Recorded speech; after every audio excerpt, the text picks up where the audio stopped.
Welcome to TeNak Talk. I am your host, William Hall, broadcasting live out of Kingsland, Texas, USA, with episode number 20 of Testimony Tuesdays, special event today, doing it on Sunday, out of the ordinary, but this is an extraordinary guy, and so this is perfectly fitting. Welcome to the screen, Rabbi Yaron Reuven. Just an awesome. I have to start this whole thing off by just saying, I watched your testimony, your full testimonial video, and it was a long video, and in my opinion, it was too short. I could have listened to that. I could have taken every 10-minute section and asked you to expound on each 10-minute section for another hour or two. It was just amazing, absolutely amazing. Such a delight. And it's definitely a unique story. Most of the testimonies that I do are really people who are just simply in Christianity as a child, grow up Christians, and then they leave. But you got a unique story, one I've never heard of before, and more importantly, a story that I think, Rabbi, that I've been wanting to hear of, the whole thing about money and who do you choose, God or money, you know? And so, everybody, this is Rabbi Yaron. Would you like to just introduce yourself? And Sure. Well, first of all, thank you very much for having me on the show. It's a huge honor for me because I've actually been watching your work for some time now. Oh wow!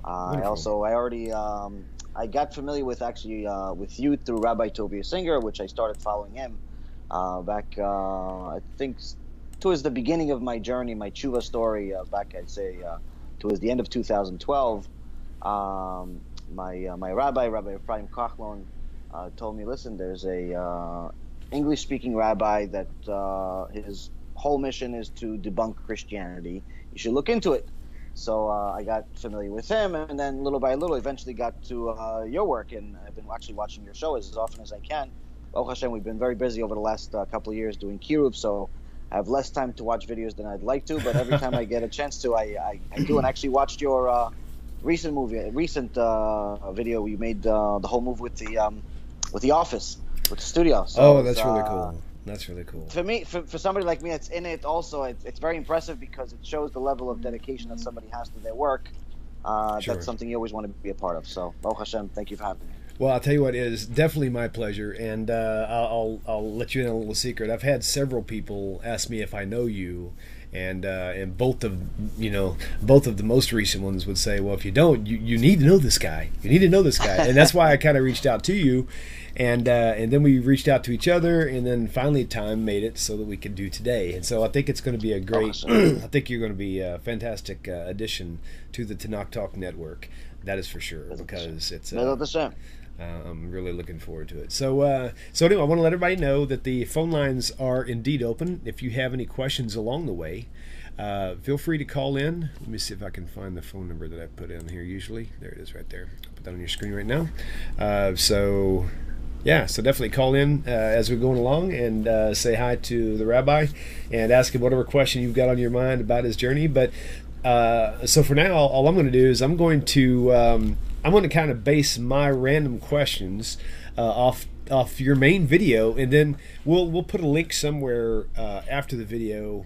In fact, that's what I'll do. I'll actually embed a link to your full testimony at the end of this video. So once everybody's completely watched it, on the very tail end of it, there'll be a link they can click on and actually watch it. And you got to watch it. I mean, it could be 10 hours and it's still too short. Trust me, it's just a really great story. So we'll get going with this. So going back to my previous statements, I've never heard anybody who has had quite this particular journey that you've got. I mean, you're just even the whole money thing and how you were like so deep into Wall Street, and I would like for you to give maybe even throw a few spoiler alerts to your actual testimony. Tell us a few highlights of your testimony, and of course that's the whole reason for today anyway, is to kind of do a highlight, and we'll refer them back to the main video after this one so they can see it. Sure. Sound good? Go ahead.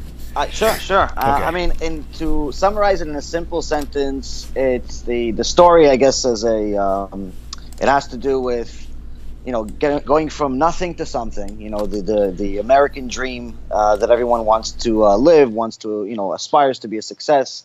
Thank God there's a lot of opportunities in the world, but America has always, at least for these last couple of 100 years, has monopolized the market on American dream.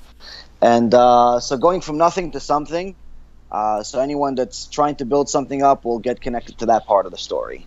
The next part of the story talks about of how having everything, but at the same time feeling like you have nothing, which is a part of the story that a lot of people that have already made it in life can connect to, because sometimes you can have all the material in the world, but you still feel a certain sense of emptiness.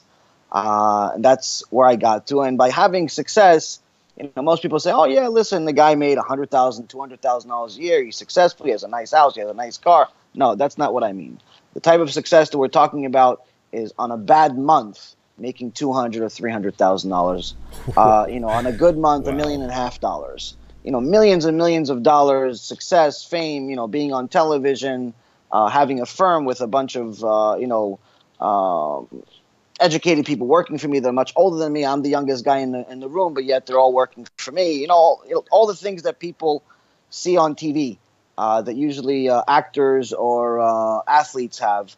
I had as a young guy, and pretty much anything and everything that someone would want to have material, we had the ability to have it. If either we had it or we had the ability to have it. Even though interestingly enough, I was never really materialistic. I liked money as far as making it, but as far as having it, it was quite a bit of a headache, because a lot comes with it. So that part of it, a lot of people connect to. But the next part, which is my favorite part, is when the boss upstairs knocks on your door and he says, "Hello, I'm here. So you haven't paid attention to me, so I just wanted to let you know that I'm running the show, and from now on, I'm going to show you a few more things." And you start seeing HaShem, God as we know him, the one and only God of Israel, run the show. And if it was a miracle to make the money, going from literally nothing, being at one point in my life $35 away from being homeless, to making millions of dollars, and having a firm and a hedge fund and a brokerage firm and an insurance company and all types of wonderful things in the business world, if that was a miracle, the losing everything was 10 miracles. Because even if you tried to lose that kind of money and to make that many mistakes and to have everything and anything that could go wrong, you still wouldn't do it. It was literally much more of a miracle going down than it was going up. But alongside the money loss was a 26-year-old, perfectly healthy person one day, and a few hours later turning into the sickest person you could possibly imagine, that everyone says is dying, on any given day. Right, mainly from stress, I guess, right? And having a simple surgery that I didn't even need to have. An elective surgery, one of those surgeries where it's just annoying. It's similar to, let's say, for example, somebody wanting to have a LASIK surgery because they don't feel like wearing glasses anymore, so they have a laser surgery to fix their eyes. Or someone that wants to remove, some type of piece of skin that he has. An elective surgery, something you literally do not need to have. It may annoy you, bother you, once in a while, but mamash, a surgery, that 2 out of 3 people have this. It's called hemorrhoids. And it's so I usually don't start with it simply because most people get worried when I say it, like, oh, maybe I have it. No, you don't have it. This was, like I said, all the hand of HaShem. Getting involved, having a surgery where the doctor was an expert, almost 20 years in the business, very well known, and obviously having money, I didn't worry about getting an expert. And he told me, listen, you're probably going to feel uncomfortable for a couple of days, but on Monday you're back to work, which was really my only concern. When am I going back to work? And having a surgery in the morning and waking up out of the surgery a completely different person, different body that's in pain, and pretty much fighting for my life for the next 7 years. Wow. Because everything, my whole body started failing, and we'll go into more details either later on, or we also go into it in some of the longer video. But again, so you go from poverty to wealth, and then HaShem runs the show, takes everything away from you, and everything that you thought you had, you now don't have. and you're in a position where you're forced to do something about it. And that's where God comes in. And usually, that's why I tell people all the time where, my lectures are mostly about Musar. Mostly, even though we talk about Parashah, we talk about, obviously all parts of the Torah. I use, sources as often as possible. But if you pay attention to the way that I speak versus the traditional English-speaking rabbi, I'm a lot more harsh, and you could call it, where I'll tell you how it is. I don't sugarcoat. I don't delete parts of the Torah because it's not convenient to hear, even if it's parts that are difficult to hear. Like, for example, the parts about the curses that are in the Torah, where HaShem told us that, there's different levels of curses where if we continuously sin, we could even get to a point of such starvation where we'd eat our own children. Wow. This is actually literally written in the Torah in a couple of places, both in Parashat Bechukotai and Parashat Kitavo. And most Jews don't even know these parts exist, simply because, they don't speak the holy language. They speak Hebrew, which is modern Hebrew, but not the holy language, or they just didn't pay attention. Really, most people just think, oh, maybe it's an exaggeration, maybe it's some type of analogy of something. No. This actually happened multiple times throughout history, and we did a lecture about a year ago about the Holocaust, and which is hard for everyone to talk about, myself included, but we still have to bring out the facts. And the point of me bringing the Holocaust up was not to remind ourselves of a sad memory of 6 million holy souls being murdered, and many, many other people obviously also murdered along with them. Tens of millions of other people, millions that were not Jews, murdered around the world. It's not about that. It was about the fact that this was all already written, that it will happen in the Torah by the one and only that, created, that could actually know that this would happen. This was promised. This was prophesized. And so one of the things that actually happened during the Holocaust was this very disturbing prophecy of actually eating children. Obviously not intentionally and so on. So anyone that wants to watch it, there's a whole lecture I have about the Holocaust. There's even a movie that we made about it. But the point being is that I bring out the inconvenient facts, the things that no one really wants to talk about, no one wants to hear, simply because I know that we need to hear it, because if we didn't, then God wouldn't write it.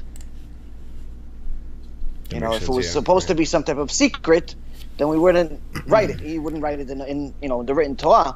And the reason why this is one of the main things that is attractive to me, not necessarily just disturbing parts, just in general, the stuff that is politically incorrect, is because I know that had I known this, it would have made a difference. I can't tell you that I would have done tshuva earlier. I can't tell you that I would have become anything. I would have changed my life or anything like that. But one thing I can tell you for sure is that when you have information, you make different decisions than when you don't have information. So when I had rabbis come to my office 2 or 3 times a week, once in a while, they would tell us something about the weekly parashah. We'd give them tzedakah as often as they came, and it was an open door policy. I've always respected religion. I've respected Judaism. I was born Jewish. I was born in Israel, and moved to the United States when I was 10 years old, and lived in a traditional home, you could call it, where we kept certain mitzvot that were convenient to us, but there were certain mitzvot that weren't, and we didn't. So, for example, if kosher food was easy enough to get, we'd eat it. If it wasn't, we won't. If a holiday was something that we thought was important, like, for example, like Passover or Yom Kippur, we'd observe it. But a day like Shabbat, the Sabbath, which we didn't think was really such a big deal, even though it's one of the 10 Commandments, we thought it was optional, so we didn't keep it. Right. So, it's as a result of ignorance, you make foolish decisions, but nonetheless, when the people that know don't tell you, when no one tells you, you're going to continue making those decisions. So that's why that's the stuff that I try to bring to light because I know that when people find out about this, it's much easier to understand why certain things in life happen, why life is the way it is. There's actually answers in the Torah. You just have to look. Baruch Hashem, we had the merit to learn it, even though my journey was a little bit more difficult than I wish for anybody to have, even my enemies. Sure. It's still it was a necessary journey.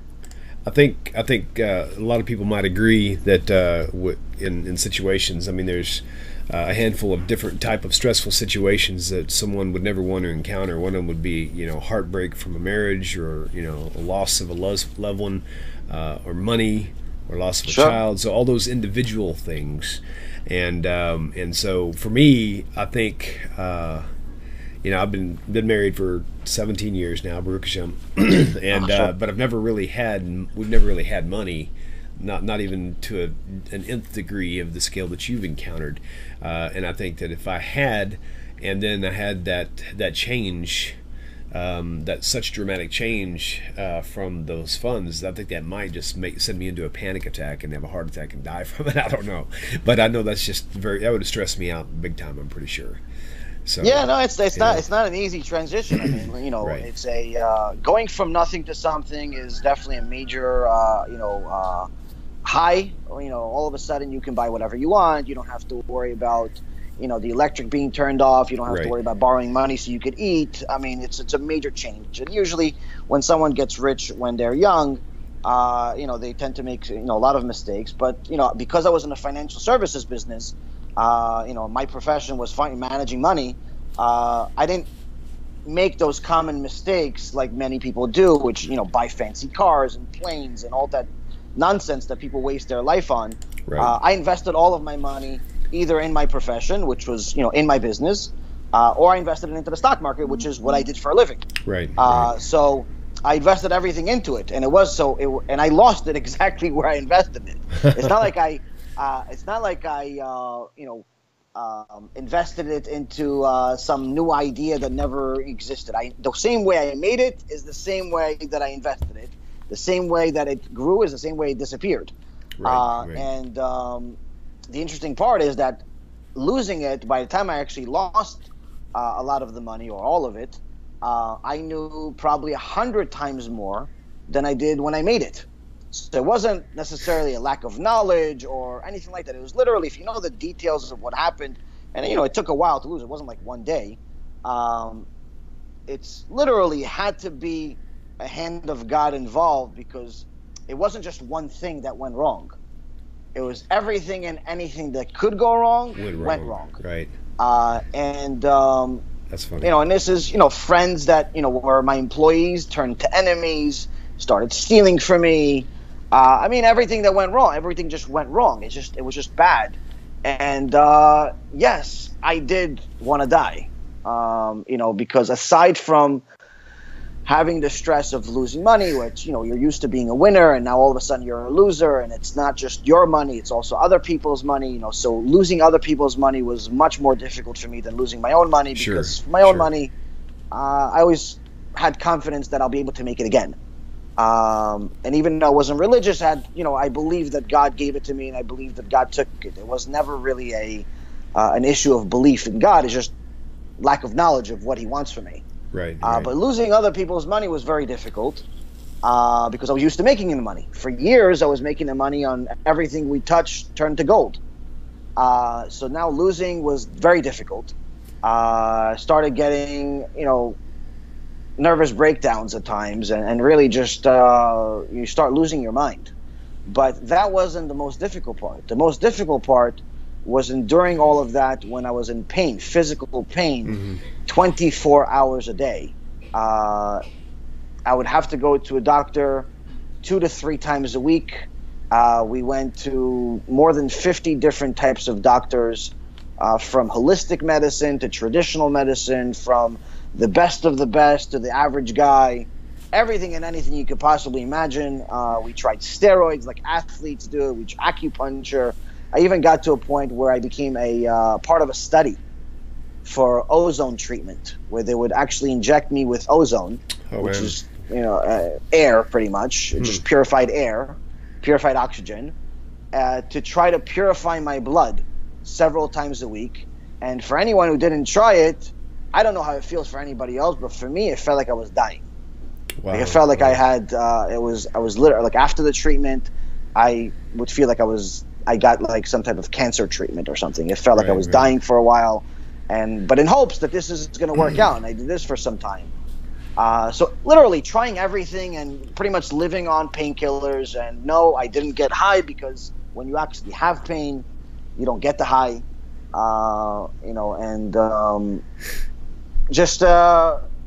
Really just a shock.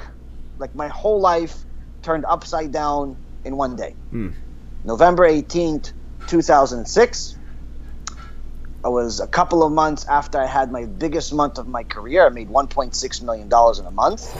Wow. It was a fantastic. I went on vacation to Las Vegas for a month, and played in the World Series of Poker and a bunch of other tournaments. I used to be a high stakes poker player, and played with some of the best players in the world. And it was because I had a lot of money, it was very difficult to play against me, simply because I wasn't scared of losing. Right. Plus I was a math guy, so that kind of helped. So I just made a bunch of money. I had a vacation. I was with the love of my life, which we get into the details of that in the story also, who actually was not Jewish and at the time. And everything was great. Everything was fantastic. And I had more money than I knew what to do with. Everything was going in the right direction. Even though there were certain things that weren't perfect, everything was going in the right direction. I was only 26 years old, and I already had more than enough money, and more than most people would wish for. And then I decided, you know what, let me take advantage and have a surgery that will just annoy me for a couple of days, but will solve a problem that won't annoy me even anytime in my life. So on November 18th of 2006, just a few months after I had that biggest month and everything was fantastic, I had the surgery, and woke up out of the surgery screaming my lungs out, asking everyone to kill me. No one would listen. Wow. They continued giving me morphine, and then we discovered I never took drugs in my life. So since I liked my brain, and I discovered something interesting about my body, which was that it rejects most medicine. Oh, wow. So my body was not accepting the morphine. It didn't work. So they just continued giving me more and more and more and more. And then they eventually got to a point where they gave me the most amount of legally allowed morphine, which eventually calmed me down. Now, throughout all of this time, which seemed like an eternity, but I don't know, I guess it was less, it was the type of pain where it was like taking a knife, like one of those really big, scary daggers they have in the movies, or like hunters have, and just cutting your body up over and over and over again and never stopping. And by the way, it's also attached to electricity. Oh, boy. Wow. So it was hell. It was, so when people ask me, oh, do you know anything about hell? I'm like, yeah, I saw it. You experienced it firsthand, basically. Right. So my body calmed down, and I thought everything was fine. And, the doctors were excited to release me because, again, after all, this was all an elective surgery. You're not supposed to stay at the hospital for a hemorrhoid surgery. So they said, no, listen, this was just a hiccup. You're fine now. You're calm. Go home. I said, okay, great. Went home. On the way home, we picked up a sandwich of shawarma, got home, and thought that, okay, guys, this was a very interesting day. Thank you for coming. I'm going to sleep, and expecting a better tomorrow. Little did I know that after I closed my eyes, I would wake up 40 minutes later, and I would actually have worse pain than I did a few hours earlier. Oh, boy. Only this time, it didn't stop for 62 days. I can't even wrap my head around that. That's just... It didn't stop, yeah. Actually thinking about it now, I mean, it's been over 10 years now. It's hard for me to even think about it. But it didn't stop. The pain did not stop for more than 15 minutes at a time for 62 days. I mean, my body started failing. I started bleeding from my eyes, my ears. started urinating blood. I mean, everything just went wrong. Everything. The doctor said, we have no idea why it's happening. This has never happened in the history of medicine that we know of. This was everything that's happening to them is not related. It's a completely different body parts are failing. So we had a surgery on a rectum. What does that have to do with his legs? What does that have to do with his eyes? What does that have to do with his ears? What does that have to do with his chest? What does that have to do with his liver? It has nothing to do with it. Right. It's, basically, a superficial surgery. It has nothing to do with anything. Except that the same God that gave me the body is also the same God that managed the surgery. So everything went wrong. And after about 2 months, a little over 2 months, the pain started subsiding to some extent, and I was able to just manage life with just a bunch of painkillers, and started going back to myself, like little still dealt with a lot of pain, but nowhere near where it was for those couple of months, and but again thought that I just had another chance at life. So went back to work, and little by little was getting better. Or at least that's what I thought. Until about 9 months later, I got a pain in the back of my leg, close to where the surgery was, but not the same body part. And I just thought I was just pulled a muscle, a hamstring or something. I didn't really think much of it, except that I woke up the next day not being able to walk in an immense pain. Emergency room. They told me that I had an abscess, which is an internal infection, connecting the muscle of the leg to the rectum, which is, they said how it got there and how you have a surgery. We have no idea. All we know is that it's so big and it's so dangerous that if you would have waited a couple of hours, it would have exploded, got into your blood system, you would have died instantly. Oh, my.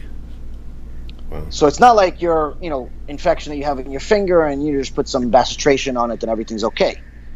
It's a infection where you have to go to emergency room, they cut you up, and you have to stay in the intensive care unit for a couple of weeks because they have to keep the whole thing open. They can't even stitch it up because they have to continuously open it every day. So that was a lot of fun.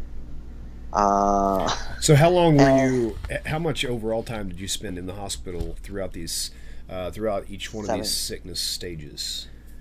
Do you any rough idea? Average, after that first surgery, I was there for a couple of weeks, and pretty much every time I would go to the hospital, I would have to be there for, usually about 4 or 5 days to 2.5 weeks. So over a span of how long do you think?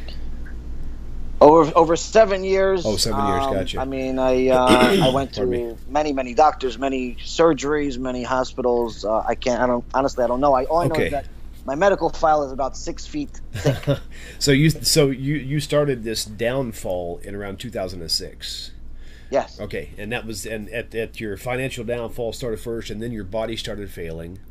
But you mentioned something that I find is going to be a very, very important part of today's show, and that is the love of your life. Because part of your testimony that makes it so amazing, in my opinion, is you have your own testimony, but you also have a testimony of your wife, who was not Jewish and who had to go through the struggles of you rejecting her Messiah and things of that nature. And you had to go with the struggles of her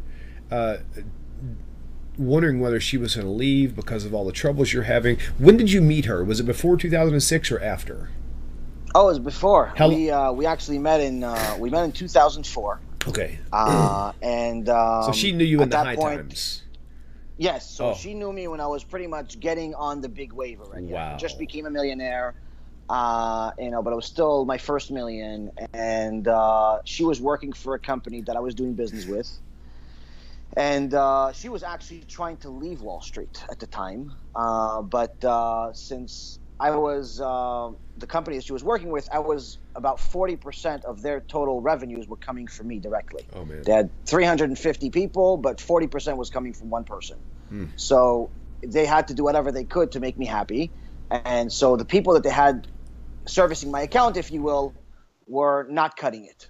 So she was the best in the business. So even though she was trying to leave, they said, listen, do us a favor and just help him for a little while until we find a replacement. Because everyone else is either quitting or we're firing them. They're just not doing it. He's doing, multi-million-dollar trades, and they're screwing up, and it's costing us, a ton of money. So just make him happy. Do what you got to do. So she started helping me, and we became friends on the phone. She was in Florida. I was in New York. Nice. Again, both of us living completely separate lives. But again, when you spend a lot of time on the phone with somebody doing business, eventually you become friendly. Now, I thought that she was, charming, amazing, very, very smart. I right away understood she was the best in the business because she was just doing things that were impossible as far as the business is concerned. So I respected her a lot for the business. But as far as like on a personal scale, I didn't know what she looked like. So I thought she's probably, 5, 6, 700 pounds, and she was wheeled into the office to help this guy from New York. Like, I didn't know anything. Right. All I knew is that she was just this charming, amazing person, but that's it. But anyway, we became friends over the phone, and one day they had a conference, which the company had a conference they invited me to in 2004, and they had her be my tour guide. Like to show me around because we're already friendly for, I don't know, maybe 6 months or maybe close to a year even at that point. But I've never seen her before at that point. So I went there and I saw this beautiful, amazing woman that was, I'm like, this can't be. And it was. So for me, it was like, wow, this is unbelievable. But the problem was both of us were in relationships. So there was nothing to be. There was nothing to happen. It was just, still she was beautiful and great, but that's it. And I thought that was where it would end. Plus, she's in Florida. I'm in New York. Right. Nothing could be more different. And even though I wasn't religious, I've always planned on marrying a Jew. So she wasn't Jewish. So I said, this is the furthest thing from reality. Little did I know that, again, HaShem has different plans. So he just laughs at us when we try to make our own plans. Sure. And so anyway, so we became friendly, and then after that trip, after we met each other, we became a little more friendly. We ended up starting to leaving our significant others, if you will, that we were extremely unhappy with even before that. Before we met each other, that's actually part of what we talked about most of the time, of how unhappy we were with who we were with. And we started dating, but again, long distance. Right. But, so she would come to New York once in a while, would go to Florida, and, it was great, but it was not a real relationship as far as what I thought it was going to be. And, but then one thing led to the other. We fell in love, and we decided, okay, this has to go somewhere. The problem is that, again, I'm still Jewish. So even though I'm not religious, I definitely don't believe in JCPenney. I don't believe in Jesus. Right. I've always found it to be foolish. Even as a kid, I would have debates with my non-Jewish friends because I went to public school, and I would just tell them, "You really believe that story that some guy was born out of nothing and he's really God at the same time?" It just never made sense to me. And again, I wasn't educated about Torah. Just the story never added up, and no one was able to answer questions. And I would just, would just jab at each other. They would make fun of Judaism. I would make fun of Christianity. That's what kids do. So, again, I didn't know a lot, but I knew that the story itself didn't make sense. And she, on the other hand, actually grew up in a semi-religious home. And interestingly enough, she actually wanted me to become a religious Jew. Oh, not a Christian. Now, I thought she was Catholic, right? No, she was Christian. Oh, she was, okay. And she was Christian. But she was very, very well learned in Christianity. But she, like many Christians that I've met since, have pretty much created our own religion. And that's one of the things that I actually found out later on, is that I don't think there's two Christians that believe the same thing.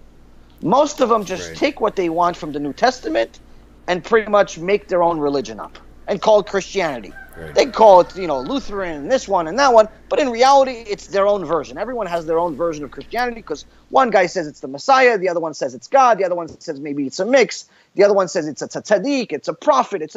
Everyone has a different version of the story. No one actually believes the New Testament for what it is. I guess maybe that's the reason why there's 200,000 versions of it. Right. But needless to say, it was very interesting for me that this woman that I fell in love with actually doesn't want me to be Christian. She actually wants me to not only be Jewish, but she wants me to be a religious Jew. She wants me to start learning Torah. So she bought me my first Tanakh, but the Hebrew version. So she didn't buy me like a New Testament with the New Testament. She never ever introduced. You never told me about the New Testament. Never talked about it. We'd actually have jokes about it. I would call it the remix. I'll call the New Testament the remix. And I told them, why would you, go with the remix? Why don't you go with the original? The original is always a classic. And we'd laugh about it. But again, we decided early on that religion was not going to separate us. If God wanted you to be Jewish, you'd be Jewish. If God wanted me to be Christian, I'll be Christian. We both believe in God, the same God. We don't believe in some guy. We just believe that God is who he is. And that's it. And just whatever you believe that some guy died and he's the Mashiach or he's this or he's that, I don't know. I think it's foolish, but it has nothing to do with anything in our life. We're living life in a different direction. We're not overly religious. So what we did is we'd actually observe the Jewish holidays that I was observing my whole life. We'd keep kosher. I kept Passover. I kept Yom Kippur. Some of the big holidays I would keep. And she'd keep them with me. She actually come to the synagogue with me. She would encourage me to give more and more tzedakah. And that's it. It's like it was never really a issue. But the problem started is that in 2006, we got married. We got married civilly. We never had like a big celebration or a big party, even though we had all the money in the world. We knew that both families had a problem with the issue. Obviously, we can't get married in a Jewish wedding because she's not Jewish, and I'm definitely not going into a church. So we're just not going to have a wedding. We're going to have a civil wedding. We're going to go to the court, get married, and live happily ever after. And if we want to go on a honeymoon, we could just do that every week. We don't have to do it once in a lifetime. So that's what we did. We just went to the court, got a couple of friends to come with us to be witnesses, right. Got married, and that's it. Everything just stayed as is. And she was interested in helping me. She was interested in, helping me build my business. And we started a new business together, and she helped me take the business to the next level. But she was never really materialistic. She was just, we're business people. We're very successful, very professional. We did whatever we could to help everyone around us. And that's why I said, as far as having money, I was never really into buying stuff. I was really more into, making it, because most of the money that I had that wasn't invested in the business was given to other people to help them with their business, help them pay the rent, help them with whatever charity they had. Right. I liked giving it. I guess, God created me in an interesting way where I just never really valued money. To me, it's a tool. To me, it's, the same thing you look at, let's say, a hammer. I look at money. Nice. You're never going to worship a hammer. Right. Even if you think the hammer is the greatest hammer that was ever created, you're still never going to worship it. You're still never going to lose sleep over it. You're never going to think about whether you should lend it to somebody or not. It's a hammer after all. And it's replaceable. That's the way I've always looked at money. It's replaceable. It's paper. So that helped me. It helped me make it because I wasn't afraid to ask for a lot of money if I was doing a deal with somebody. Right. And at the same token, it also helped me, keep my head after having it, and not start to do drugs and all types, and prostitutions and all that stupid things that people do. And anyway, so I had the relationship that was the best relationship in the world. So she wasn't really materialistic, and we both liked building something special, and we tried to help a lot of people, and everything was going great. So then after the surgery, I was, pretty much certain that she was going to leave, because if I was her, I would have left. I mean, there was no reason in the world for you to stay with someone that's constantly sick, in pain, 24 hours a day, screaming, yelling, cursing the day he was born. Pretty much I would ask her to kill me on a day-to-day basis, literally. Right. Obviously she didn't listen. and I honestly never understood why she stuck around, until later on. But at that point, I just didn't understand it. I didn't get it. I told her, listen, you're a young girl. You got the world in your hands. I mean, why? Go. I don't want to ruin your life. I mean, I'm going to be like this. I mean, I thought initially I was going to get healthy. After a few months, I thought I was going to get healthy. But then after the first surgery, I realized, okay, maybe this is not going to be as easy as I thought, because it just got worse. And then after a few months later, it was another surgery, and a few months later, it was another surgery, and it just continued becoming worse and worse. Eventually, it just got to a point where after a few years of just nothing, it just getting worse, my body getting worse, I got to a point where I just said, it's not getting better. You should leave. You should go on with the rest of your life. You should do something else. Like, don't feel bad. It's okay. I understand. I wouldn't stay with me. Mm-hmm. And the most amazing thing that anyone's ever told me, or I think anyone's ever said, is that she said, listen, our whole life was literally revolved around making me happy. And if making me happy had to be done when I was sick, then so be it. So you have this unusual relationship, and the person that's supposed to pretty much look for the next door to run out is actually, saying that there's no chance in the world that she's leaving. And it's not even a thought. It's not even an option. And so you don't even know what to do with yourself at that point. Right. Man. So now it's like part of you wants to live because you don't want to make them upset. The other part wants to die because you're tired of pain. After a few years of going through this, I guess real life version of Gehenom, and going to over 50 doctors and constantly, seeing one failure after another, I got to a point where I said, okay, you know what? I don't want to ruin her life. I thought I was going to commit suicide. And I said, it's not even just that I don't want to live. I don't want to ruin her life. Right. Because again, we're still very young. We're still got a whole life ahead of us. Why ruin it? We're just being surrounded by this sick guy. So I started thinking about it, started planning it, started thinking, what am I going to do? And this, again, I still had a bunch of money. I was losing, but I still had a lot to lose. So it wasn't about money. It was just purely about not wanting to be in pain anymore. Because, when you're in pain, nothing means anything. It's like all the material in the world means absolutely nothing. So I had, breaks in between. So for, a couple of months, I would feel like somewhat okay. I'd only have to take, maybe 5 or 10 painkillers a day and have a decent life, versus other times where I would have to be in and out of hospitals. So I would have breaks. And during those breaks, it would, we'd have as much fun as possible. We'd go to the casino. We'd go on some vacation. We'd just hang out and watch movies.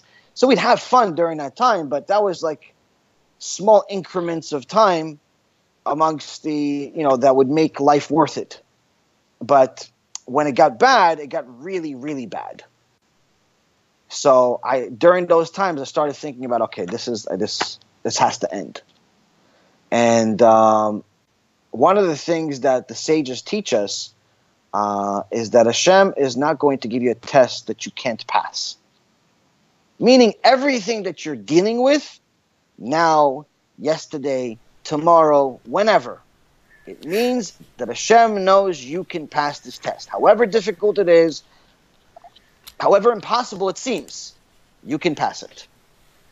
There's a reason you got it, and the reason why you got it is because you can pass it. Somebody else may not be able to pass it. Right. But you, Hashem created you in a way that you can pass that test. And as soon as it gets to a point where you can't pass that test, he says, if you look for me, you'll find me. Hmm. And this in the chapter 4 of the book of Deuteronomy.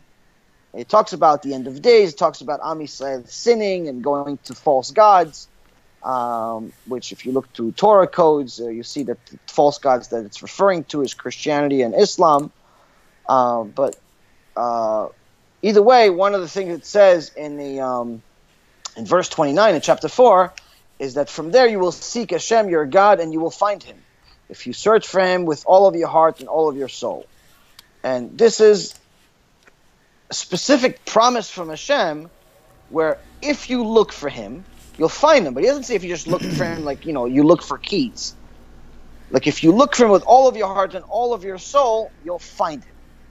It has to be, you have to exert an extraordinary amount of effort.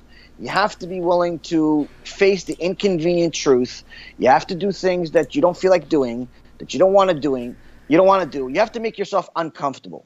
Like anything in life, if you want to succeed in anything in life, you have to be willing to become uncomfortable. Right. And this is one of the things that most people don't want to do, especially today, which is the reason why many people stay average, is because they're not willing to do something that is going to make them uncomfortable. They're not willing to take a certain risk financially. They're not willing to take a certain risk relationship-wise. They're not willing to take a certain risk with, let's say, their beliefs and faiths and so on. People like to be comfortable. Yep, right. And in America, it's even more so, which is the reason why America doesn't really manufacture anything anymore. We just are the number one producer of convenience. We're a servicing business. As a people, that's what Americans do. We provide convenience. So they provide you a convenient way to socialize with people across the world. So they created Facebook and Twitter and all the social networks. And all types of this. We provide services in America to make life convenient because it fits the mentality that we have. Sure. So when you tell somebody, listen, in order for you to get to the answer, you're going to have to pretty much admit that everything you know could very well be false. Your whole life is a lie. Right.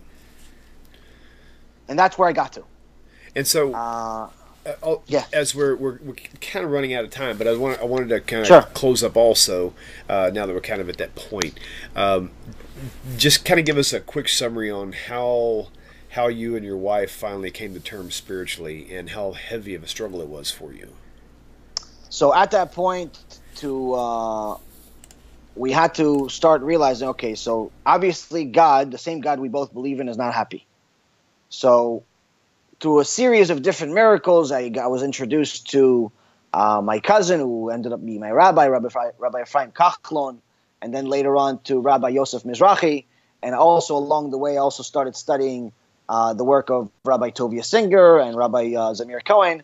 And the reason why all of these different rabbis came along is because we both started trying to figure out, okay, what does God actually want here?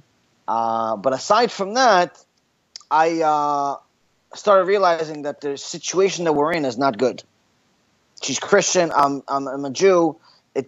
Something's not good. Something is doesn't work, because I wanted to have kids at some point. What do we raise? I'm a Jew, a Christian. How? And so, in essence, what I ended up doing is that I ended up becoming a little bit obsessed with discovering the truth. But my goal was actually to see whether the Torah was real or not, first of all. After that, after figuring out that it's 100% real, I always thought that the New Testament was real. I just thought it was second best. Gotcha. There were some mistakes in it. I just thought it was second best. I never thought it was outright fake. I never thought it was man-made fake, falsehood. I never thought any of that. I just thought it was like, I don't know, second best. I don't know, some for the rest of the world maybe, not for Jews. So then I started saying, okay, listen, so can she convert? Why would she convert? Because she believes, like, I'm not going to make her convert into something I'm not keeping myself. Right. So then I started studying it, and first rabbi I actually went across was Rabbi Tovia Singer, and I started realizing that there's something wrong with it. Now, I tried introducing Rabbi Tovia Singer's videos to her, but she said he spoke too fast. So I said, okay, all right, so let's try somebody else. That's funny. So then I saw the debate by Rabbi Yosef Mizrahi, and after I saw that debate first by myself, that's when I officially realized that it's not a problem, it's fake. Like the whole thing, the whole New Testament is outright fake. It's just a man-made story.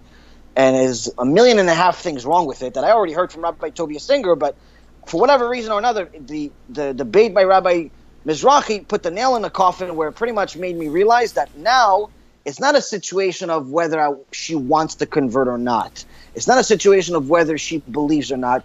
It's a situation where right now I'm trying to save her soul. Right. I no longer care about getting married or a religion or anything. Now I just want to save the love of my life from practicing idol worship for the rest of her life and being doomed. So nothing mattered at that point. Even my own sickness didn't matter anymore. I started pretty much nonstop studying and trying to provide her different proofs of how it's fake. And I tried having her watch the debate, which was, an interesting story of its own. And long story short, for months and months and months, I would pray and study, and we both got to a point of studying and praying to see what the truth is. And eventually, she actually on her own, it had nothing to do with me, started finding things that I never even looked for, that proved the New Testament wrong and the Torah right. Wow. And eventually, she just told me, "Listen, it's fake." I said, "Yes, I know it's fake." She goes, "No, why didn't you tell me it's fake?" I know, I've been telling you it's fake for a while. She goes, "No, but it's real." Like, she started like hysterical crying, like, this is like, I lived a lie. Like, I don't have anything now. What do I do? Maybe, she didn't even know that she can convert. She goes, maybe I'm not allowed to convert. So again, having Rabbi Ephraim Kachlon along the way helped us a lot. But long story short is that she eventually ended up going to an Orthodox Beit Din, converting. We ended up to make sure that everything stayed 100% kosher. We actually had a chuppah that same day, so we're not living together as Jews, even for unmarried for even a day. So we made sure that the same day of the conversion is the same day of the chuppah, of the actual wedding, and that was the greatest day of my life. Wow. Obviously the story continues after. There's a lot of different details to it. But I think the biggest thing that I've learned personally from the story, that I think that all of the listeners, whether they're Jews or they're Noahides or they're Christians with some doubts, or even they're full-blown Christians with, trying to, recruit Jews, God forbid. The reality of it is that anyone that is looking for the truth, really the truth, the real truth, not the truth, the convenient truth, right. The truth that the real truth, God said, you'll find it. You'll find it. Maybe not today, maybe not tomorrow, maybe not next week, but if you look for it really, really hard, you will find it. Which means that as long as you have doubts, which everyone has, until they find Hashem, like the real version of Hashem, as long as you have doubts, that means you haven't looked hard enough. So, and once we got married and we found Hashem, I little by little spent more and more time learning Torah, less and less work. Eventually got to a point where I stopped working and decided to dedicate the rest of my life to teaching everyone and anyone that would be willing to listen, even though it's a primary focus on Jews. I have, Baruch Hashem, many, many non-Jews that I teach, either as Noahides or to help them convert. And in so many words, get people to the truth. Get them to the starting point. Right. Because the truth is just the starting point. It's not the finish. It's not the finish line. Once you get to the truth, that's when you can actually start living. Now, that means that you could start potentially living at 60 years old, but at least you're starting.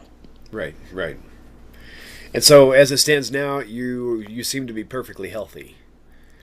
Yeah, that's the amazing thing that when Baruch Hashem is that without any doctor's help from this world, yep. Only from the doctor, one and only doctor above, the closer I got to Hashem, the better my body became. I started healing naturally, without any medicine, without anything. Nice. Without exercise, without nothing. Just miracle after miracle. I just got healthy. I still have some issues here and there, but if you compare the old days to today, I'd say I call it 99% better.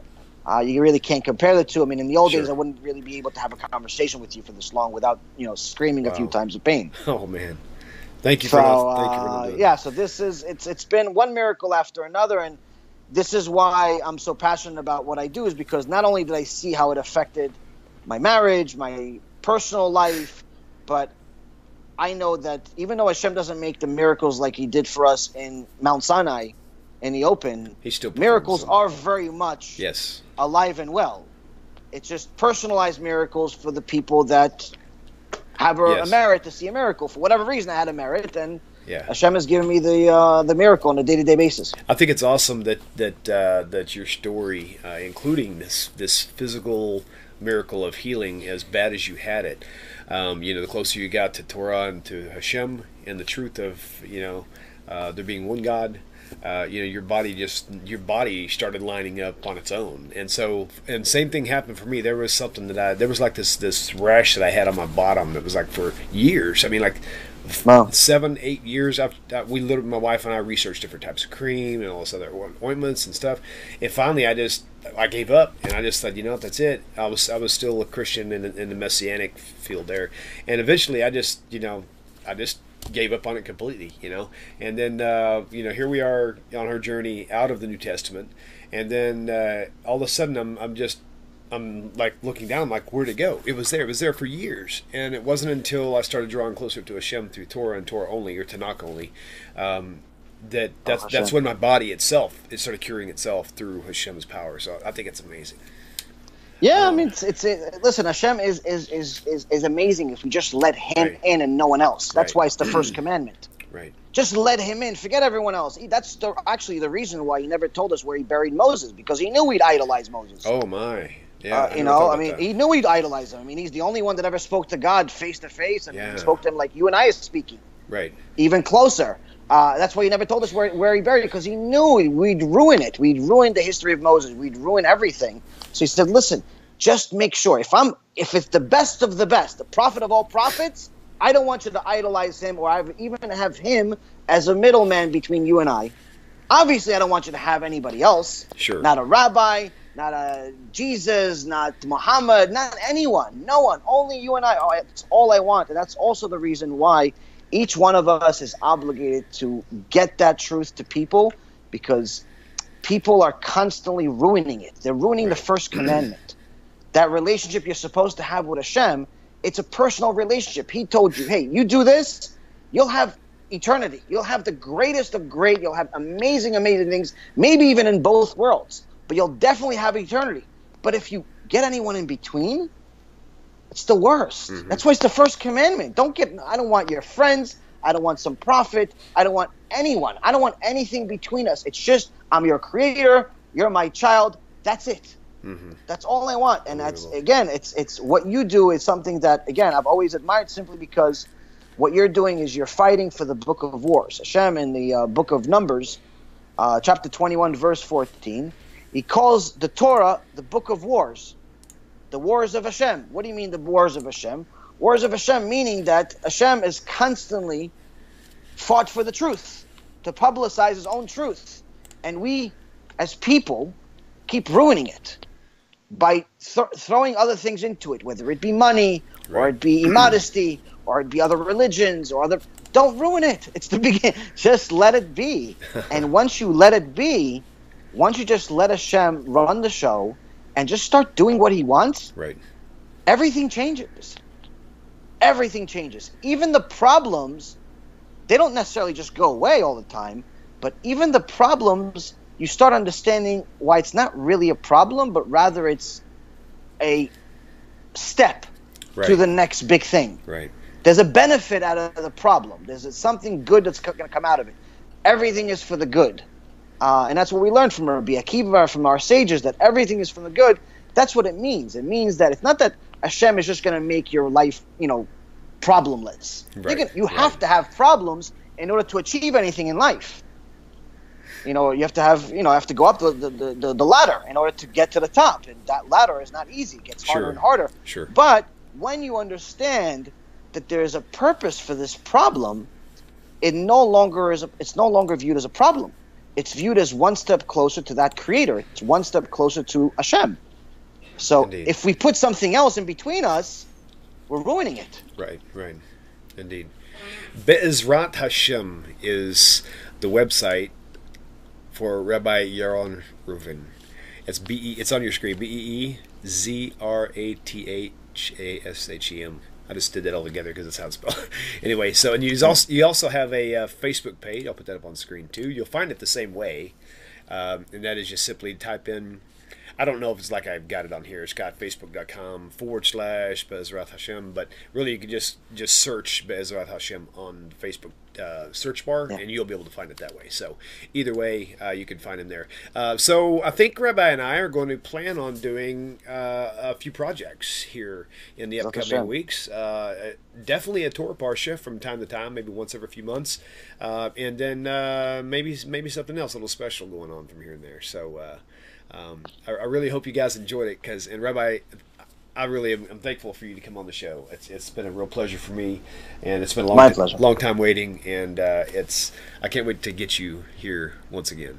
It'll be good. Bezrat Hashem. It's in God's help. Everything is with God's hand, and Bezrat Hashem, He's going to help us. So that's what that means. And Bezrat Hashem is in God's hands. With God's help. With God's help. Oh, that's wonderful. I love learning new stuff. So thank you so much, Rabbi. Thank you all for tuning in, and we'll see you guys next time on the other side. Everyone. Shalom. Shalom.